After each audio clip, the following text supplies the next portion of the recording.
Son estúpidos los argentinos. El equipo de una televisión británica estalló de furia por un detalle muy particular de nuestro país. Un nuevo hilo se abrió silenciosamente en un foro anónimo de Internet. El autor era Lucas Martínez, un hombre de 45 años que, tras estudiar inglés y producción audiovisual, se había convertido en un pilar para los medios extranjeros que querían filmar en Argentina. Su laburo abarcaba todo, desde negociar permisos de rodaje hasta explicar las sutilezas de nuestra cultura, el mate, el asado, el porqué de nuestras pasiones. Había guiado a equipos de más de 20 países, pero había un incidente, uno solo, que se le había quedado grabado a fuego en la memoria. Y para dejar constancia de ello, empezó a teclear. Esto pasó hace unos 5 años, escribió. Recibí una solicitud de un equipo de producción británico. Querían hacer un documental sobre la cultura gastronómica argentina. Parecía un laburo más, de los de siempre. Jamás me imaginé que, eso, nuestro, tan nuestro, iba a ser el motivo de una de las puteadas más grandes que me comí en mi vida. Casi al instante, las respuestas llovieron como una tormenta de verano sobre la ciudad. Che, ¿eso, qué es? ¿Te armaron quilombo en un tenedor libre? Si era para la tele, quiere decir que estaban filmando, ¿no? ¿Hay vídeo de la pelea? Pasá el link. Tirá la posta, no nos dejes con la intriga. Mientras las especulaciones volaban, Lucas, con la calma que le daban los años, tecleó el siguiente mensaje. Voy a explicarlo de a poco. La gente de la BBC era súper profesional, educada, gente seria. El problema no fue de mala fe, sino de interpretación. Fue un choque entre lo que para nosotros es obvio y lo que para ellos era una afrenta. Una pequeña grieta entre dos munderas que, sin que nadie lo esperara, se convirtió en un abismo de malentendidos. Las respuestas cambiaron de tono, volviéndose más cómplices. Uf, el clásico, choque de culturas. Me pasó. Fue el típico, la foto del menú no se parece en nada al plato real. Seguro algo con la carne. Los europeos se vuelven locos con nuestras porciones.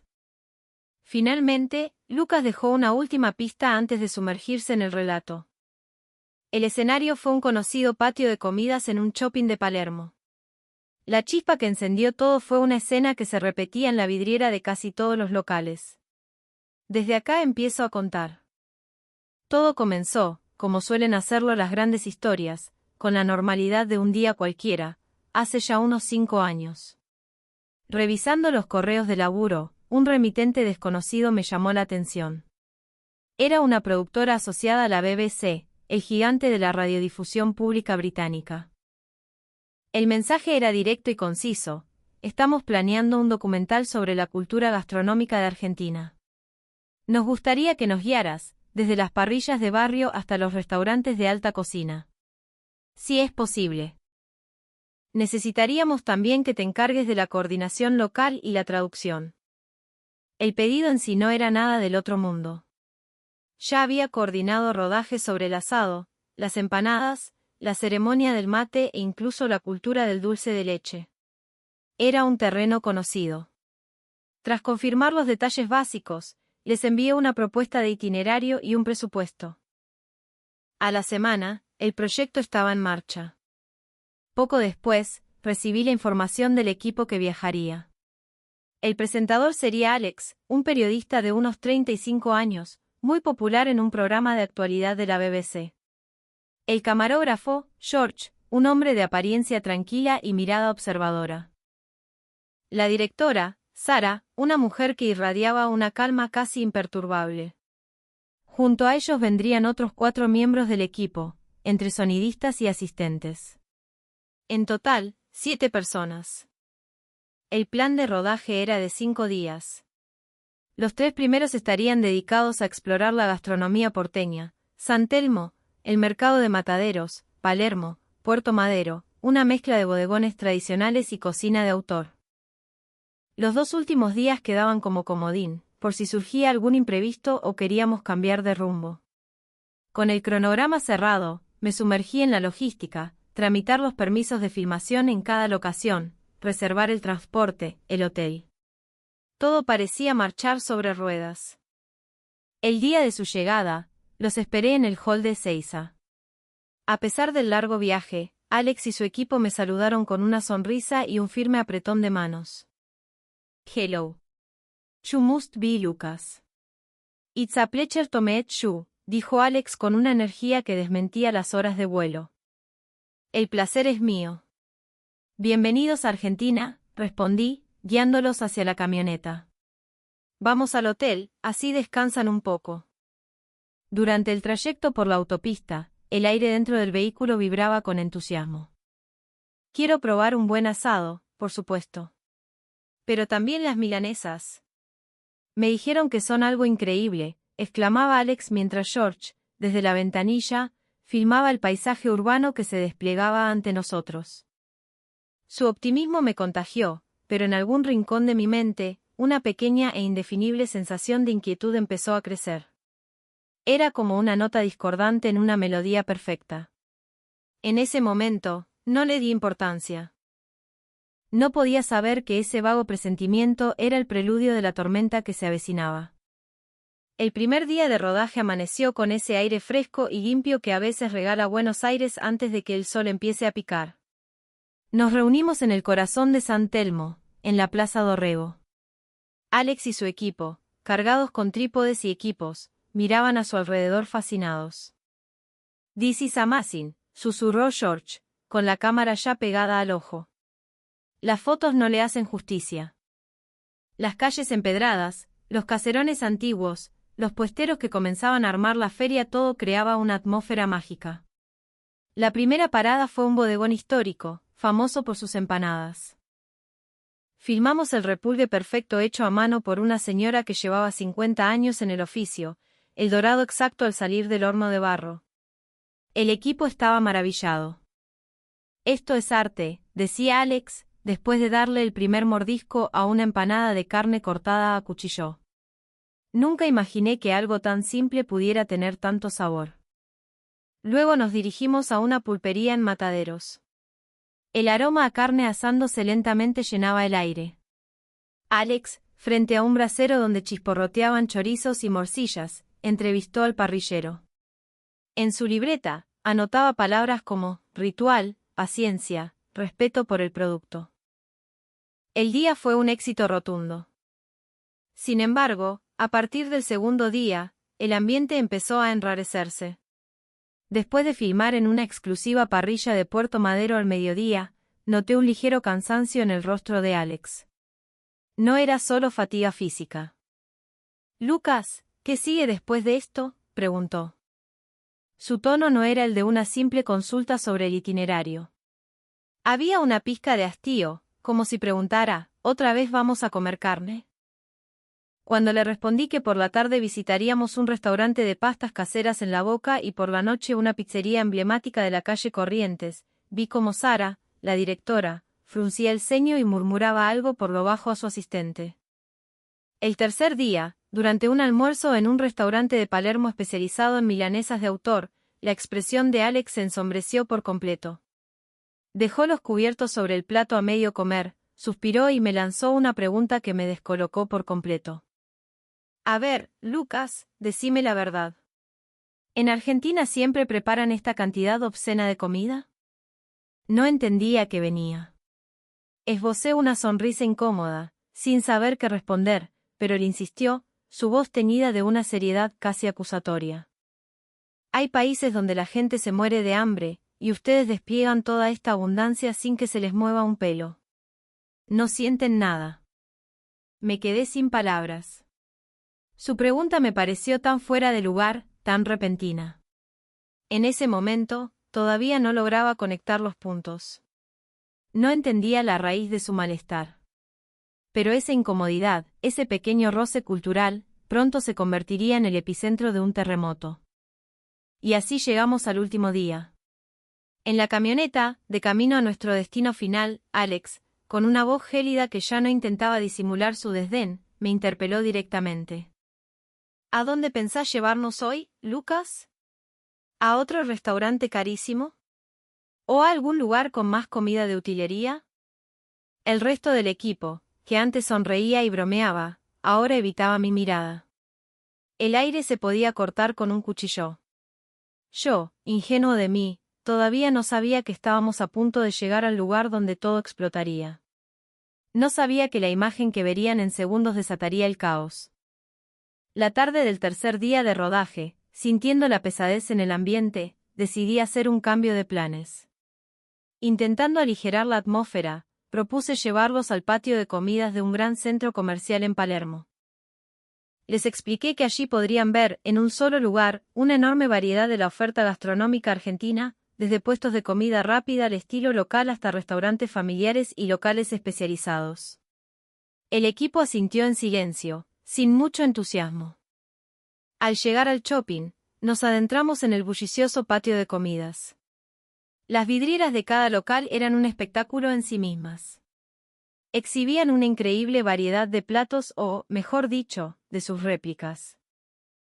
Milanesas napolitanas, porciones de pizza rebosantes de mozzarella, platos de pasta con salsas vibrantes, hamburguesas monumentales y, sobre todo, en las parrillas, unos costillares y bifes de chorizo de un realismo asombroso. Todas eran maquetas de comida, lo que en la jerga se conoce como food props. Tan perfectas que era casi imposible distinguirlas de las reales. Pensé que esa variedad, tan visual y accesible, podría relajar un poco el ambiente. Los guié entre las mesas, sintiendo un leve alivio.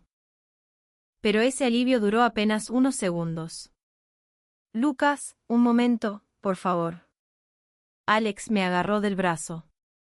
Su voz era un susurro grave, cargado de tensión. ¿Se puede saber qué es esto? Nos estás tomando el pelo. Antes de que pudiera procesar la pregunta, su tono empezó a elevarse, atrayendo las miradas de la gente que paseaba por el centro comercial. ¿Por qué los argentinos desperdician la comida de esta manera?, gritó, señalando la vidriera de una parrilla. Mira eso. Ponen platos que nadie se va a comer en la vidriera solo para atraer clientes. Seguro que cada día cocinan todo esto y lo tiran a la basura. La acusación me golpeó como un baldazo de agua fría. La gente a nuestro alrededor empezó a detenerse, curiosa por el escándalo. Hay millones de personas en el mundo que no tienen que comer, continuó Alex, su cara enrojecida por la indignación. ¿Y a ustedes no les importa nada? ¿Cómo pueden ser tan insensibles? Finalmente, entendí. El rompecabezas se armó en mi cabeza con una claridad dolorosa. Ellos creían que todas esas exhibiciones eran de comida real. Estaban convencidos de que, por pura ostentación, los restaurantes cocinaban esos platos cada mañana y los desechaban al final del día. Traté de calmarlo, hablando deprisa, atropelladamente. Pará, Alex, cálmate. Eso que ves no es comida de verdad. Son maquetas, réplicas. Se llaman muestras de comida, y están hechas de plástico, de resina. Pero él no me escuchaba.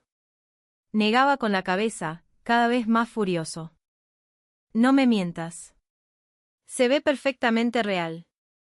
Hasta sale vapor de ese bife. El vapor es un efecto de luz, Alex. Te juro que no es comida. Podés tocarlo si querés. No me tomes por estúpido, estalló. Siempre hacen lo mismo. Cuando se ven acorralados, inventan una excusa ridícula. Su voz retumbaba en el patio de comidas. George, el camarógrafo, me miraba con una expresión de profunda decepción, mientras Sara, la directora, se acercó y dijo con frialdad, creo que deberíamos cancelar el rodaje. Sentí que el mundo se me venía abajo. Respiré hondo, luchando por contener mi propia frustración, e incliné la cabeza en un gesto de disculpa. Lamento si se generó un malentendido, dije, con la voz más serena que pude encontrar. Pero gritar acá no va a cambiar la realidad. Si me dan un segundo, ¿por qué no le preguntamos directamente al encargado del local? Fue en ese preciso instante cuando un hombre de unos 60 años, con delantal blanco y una calma soberana, que había estado observando la escena desde la puerta de su parrilla, se acercó lentamente. ¿Quieren que les abra la vitrina?, dijo con una voz tranquila, casi divertida. Y así, el momento de la verdad, La revelación que cambiaría el curso de todo, estaba a punto de llegar. El parrillero, con la parsimonia de quien ha visto de todo en la vida, sacó un pequeño juego de llaves del bolsillo de su delantal y se arrodilló frente a la vitrina. Un silencio expectante se apoderó de nuestro pequeño grupo y de los curiosos que se habían congregado alrededor. Con un suave clic, la puerta de vidrio se abrió.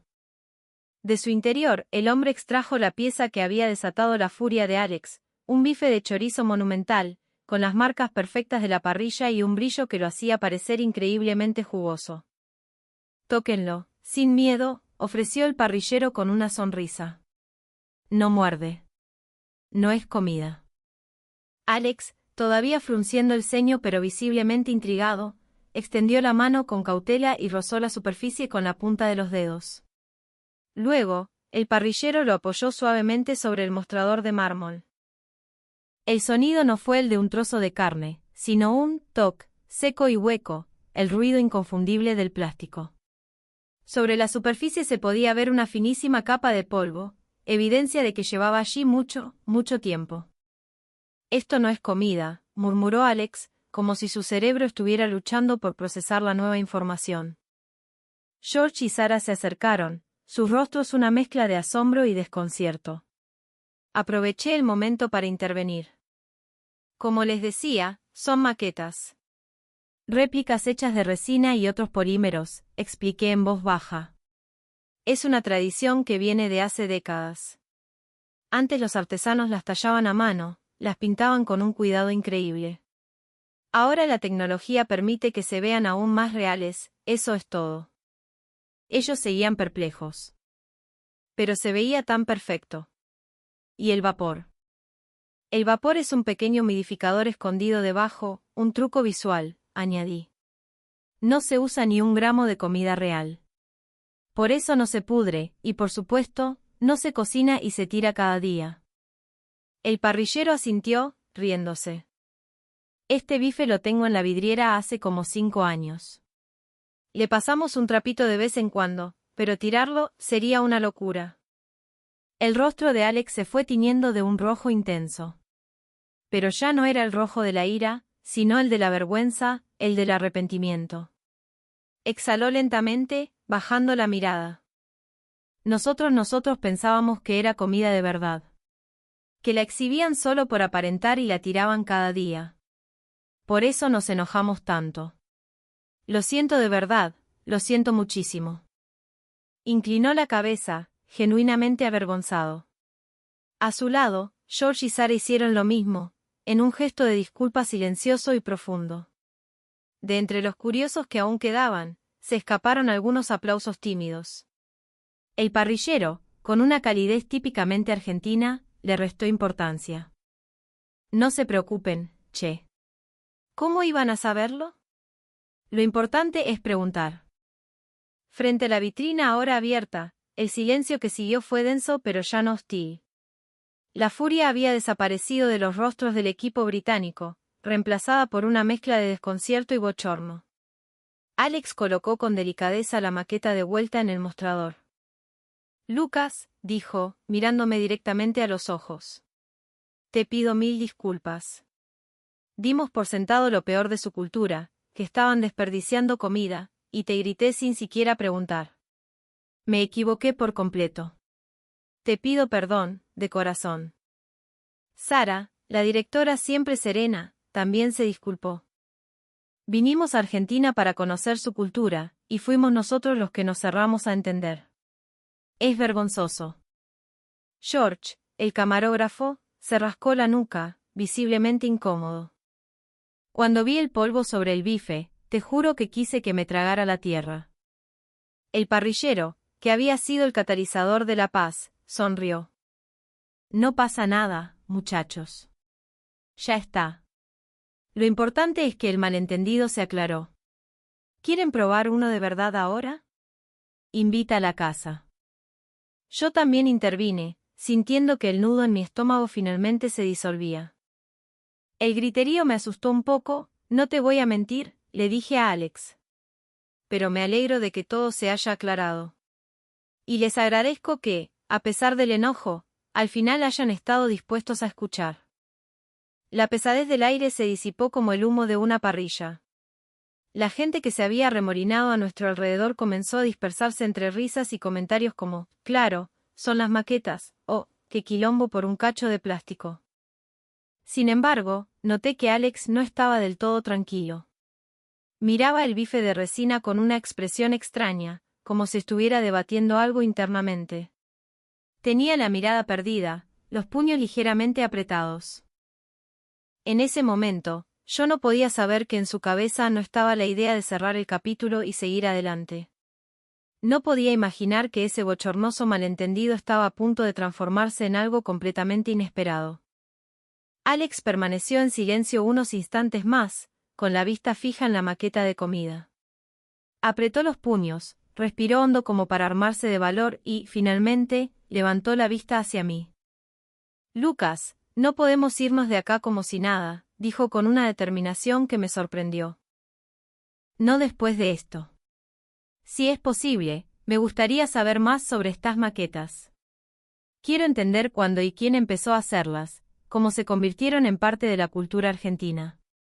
Quiero filmarlo y contarlo bien, como se debe.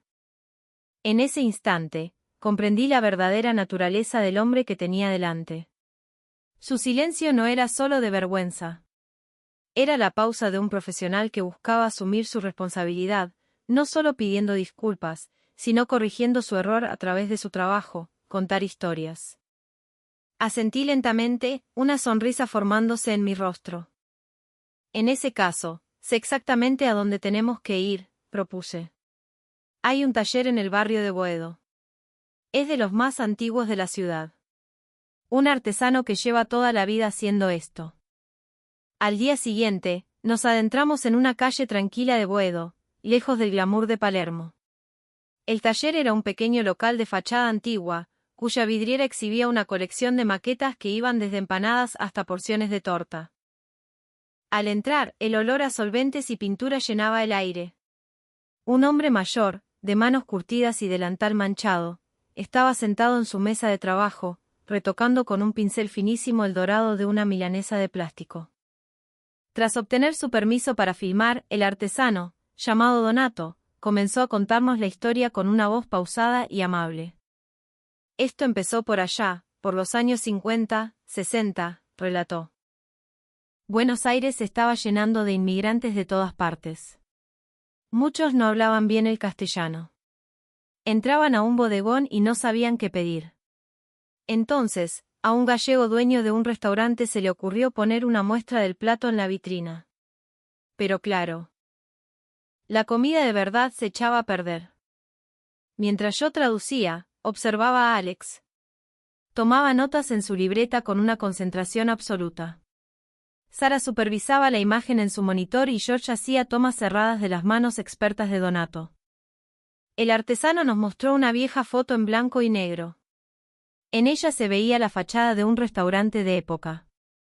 Un grupo de personas miraba con curiosidad a través del vidrio, donde ya se exhibían unas rudimentarias maquetas de platos. Con el tiempo, continuó Donato, empezaron a llegar platos nuevos, la pizza, las pastas con distintas salsas. Las maquetas se volvieron una necesidad para mostrarle a la gente qué era cada cosa. Eran como un menú que se podía ver y entender sin necesidad de leer. Alex levantó la vista de su cuaderno. ¿Y por qué la necesidad de hacerlas tan increíblemente realistas? Donato sonrió, una sonrisa cargada de sabiduría. Porque la comida, mijo, entra primero por los ojos. El lenguaje es una barrera, pero el antojo es universal. La idea siempre fue la misma, que al ver el plato, aunque no entendieras el nombre, se te hiciera agua la boca. Queríamos que se viera rico. Y para lograr eso, con los años, fuimos perfeccionando la técnica. George, fascinado, iluminaba la superficie de una maqueta, capturando cada detalle. Alex murmuró en voz baja, casi para sí mismo. Ayer, para mí, esto era el símbolo del derroche. Del desperdicio. Y resulta que era todo lo contrario, era una herramienta de hospitalidad, de inclusión. Asentí en silencio. El viaje que había comenzado con una acusación se estaba transformando en una lección de empatía. El rodaje continuó, y cuando terminaron de filmar los detalles del taller, Alex preguntó con timidez. Donato, si no es mucha molestia, ¿cree que podríamos intentar hacer una nosotros? El artesano lo miró sorprendido, pero al instante una sonrisa iluminó su rostro. Pero claro. Ya que vinieron hasta acá vamos a hacer la prueba. Pero les aviso, no es tan fácil como parece. Nos guió a un espacio en la parte trasera del taller. Sobre una mesa había moldes de silicona, resinas líquidas de colores, pigmentos y polvos para simular pan rallado y condimentos. El desafío, crear una milanesa napolitana. Primero, el bife, explicó Donato. Nos mostró cómo verter una resina de color carne en un molde. Alex se puso manos a la obra con una seriedad casi solemne, pero su primer intento resultó en una masa deforme y llena de burbujas. George no pudo contener la risa. Parece el mapa de África, no una milanesa, bromeó. El ambiente se relajó por completo. La cámara, ahora, registraba risas y camaradería. Yo también lo intenté, pero la resina se endureció antes de que pudiera esparcirla bien. Luego vino el apanado. George, con las manos pegajosas de adhesivo, intentaba cubrir su bife con el polvo que simulaba el pan rallado. Es increíble, dijo. Se siente casi como cocinar de verdad. Donato asintió. Hacer una maqueta es como cocinar al revés. Es la recreación de un plato. El desafío es lograr que algo que no se puede comer se vea delicioso. Por eso los pasos se parecen tanto a los de la cocina. La expresión de Alex era de una concentración total.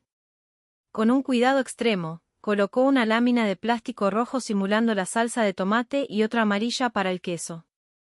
Es increíble cómo algo que no pasó por el fuego puede parecer tan crocante, tan apetitoso, reflexionó en voz alta. Crear el sabor con la mirada, ahora entiendo a qué se refería. Donato detuvo lo que estaba haciendo y nos miró. Hacer que algo se vea hermoso es lo mismo para un plato de comida que para una maqueta. Un buen cocinero no solo se preocupa por el sabor, sino por los colores, por cómo lo presenta en el plato. Nosotros, tal vez, somos cocineros de lo que no se come. Ante esas palabras, Alex asintió levemente, contemplando su imperfecta pero reconocible milanesa napolitana con una mirada de profundo respeto. La cámara capturó ese perfil, ese instante de comprensión silenciosa. Un par de horas después, todos habíamos completado nuestras obras maestras. La calidad, sinceramente, estaba a años luz de las de Donato, pero de lejos, parecían milanesas. Alex levantó su creación con una sonrisa. Esto no puedo llevarlo a Inglaterra. Me arrestarían en el aeropuerto por contrabando de alimentos. Una carcajada general llenó el taller. La tensión de los días anteriores se había evaporado por completo. El rodaje, que empezó con un malentendido, se había convertido en un viaje de descubrimiento y admiración. Lo que ninguno de nosotros sabía en ese momento era que el vídeo de esa experiencia provocaría una reacción completamente inesperada en el Reino Unido. Unos 3 meses después del rodaje, recibí un correo de la productora de la BBC. El asunto decía: documental terminado. Adjuntamos el enlace para su revisión. Al abrir el archivo, los recuerdos de aquellos días intensos volvieron a desfilar ante mis ojos. Para mi sorpresa, el programa comenzaba con la escena más conflictiva: Alex, en el patio de comidas del shopping, gritándome furioso. ¿Por qué los argentinos desperdician la comida de esta manera? ¿Hay gente muriéndose de hambre en el mundo? Mi rostro y el de los curiosos estaban difuminados, pero la cara de Alex, desencajada por la ira, se mostraba sin filtros, en toda su cruda honestidad. Pero el documental no se quedaba ahí. La escena cambiaba bruscamente al momento de la revelación: el parrillero abriendo la vitrina, el bife de plástico cubierto de polvo, la expresión de asombro de Alex al tocar su dura superficie. La tensión, el alivio, las risas incómodas, todo estaba allí. Y sobre esas imágenes, la voz en off de Alex narraba con calma. Estábamos furiosos, sin saber nada. Convencidos de que era comida real, juzgamos a todo un pueblo. Pero la verdad era completamente distinta. No estaban desperdiciando comida, estaban usando el ingenio para preservar y compartir su cultura gastronómica. La segunda mitad del programa mostraba nuestra visita al taller de Boedo, las palabras sabias de Donato, y las imágenes de nuestro torpe pero divertido intento de crear una milanesa napolitana. El documental cerraba con una reflexión final de Alex. Estas maquetas no se pueden comer. Pero son una manifestación del espíritu hospitalario argentino. Son una invitación a imaginar el sabor, una herramienta para que todos, sin importar el idioma que hablen, se sientan bienvenidos a la mesa. Y esa, sentí. Era una historia que el mundo merecía conocer. Pocos días después de su emisión, el programa se convirtió en un fenómeno. La productora fue inundada con correos y comentarios de todo el mundo. ¿Dónde podemos comprar esas réplicas de comida argentina? ¿Existen tours para visitar esos talleres? Quiero decorar mi cocina con una de esas milanesas. Las solicitudes llegaban de Estados Unidos, Francia, India. La repercusión fue mucho mayor de lo que nadie había imaginado. Poco después, recibí otro correo de la BBC. Lucas, estamos planeando un nuevo proyecto. Queremos hacer un documental centrado en la vida de un artesano de maquetas de comida en Argentina. Nos encantaría que nos ayudaras de nuevo. El viaje que había comenzado con un malentendido se había convertido, sin que nos diéramos cuenta, en un puente entre culturas.